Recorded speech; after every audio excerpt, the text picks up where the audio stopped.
As primeiras palavras para, em nome do Partido Ecologistas Verdes, saudar os cerca de 40 mil cidadãos que subscreveram esta petição, preparar a reestruturação da dívida para crescer sustentadamente e, de novo, a necessidade de renegociar a dívida pública volta a estar em debate nesta Assembleia.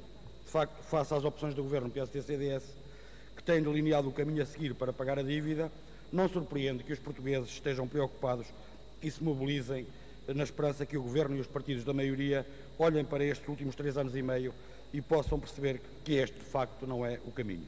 Depois da avalanche da austeridade e do universo de sacrifícios que foi imposto aos portugueses, sobretudo desde que este Governo tomou posse, só pode ser com desânimo que os portugueses olhem para os números da dívida pública e concluam, sem grande esforço, que afinal tantos sacrifícios, tanta dor, para nada.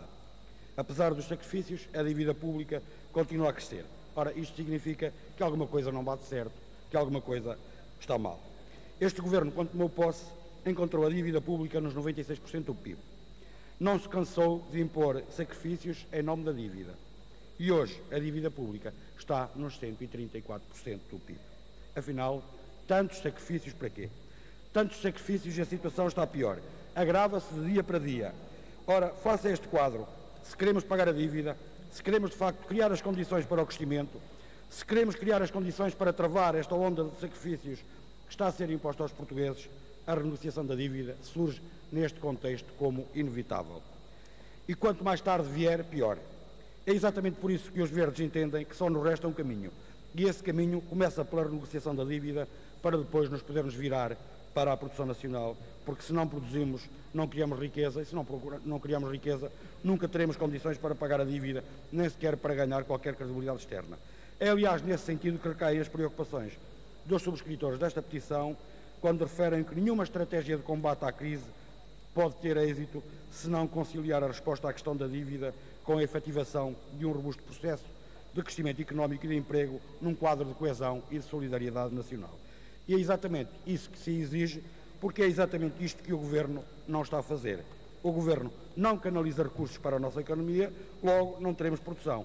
E sem produção não haverá forma de pagar nem esta, nem seja qualquer outra dívida. E o Governo não canaliza recursos para a economia porque o dinheiro que há é todo para pagar os juros da dívida. Então, impõe-se uma renegociação que nos permita criar alguma folga para se poder canalizar recursos para a economia e dessa forma pôr o país a produzir, criando riqueza para pagar a dívida. E, portanto, resta-nos assim manifestar a nossa sintonia com as preocupações e os propósitos dos milhares de cidadãos que, com toda a legitimidade e oportunidade, trouxeram esta matéria para discussão no plenário desta Assembleia da República e registro com apreço que ainda não foi hoje que eu fiquei inteiramente esclarecido sobre a posição do Partido Socialista, se quer a renegociação, se não quer. O Partido Socialista, que até cataloga uns como não querem a discussão e os outros que querem a discussão, e não sabemos onde para o Partido Socialista no meio disto tudo. O Partido Socialista está aí, apresentou um projeto de resolução sobre a renegociação da dívida sem fazer uma única referência, nem sequer uma palavra de reestruturação nem renegociação. É espantoso.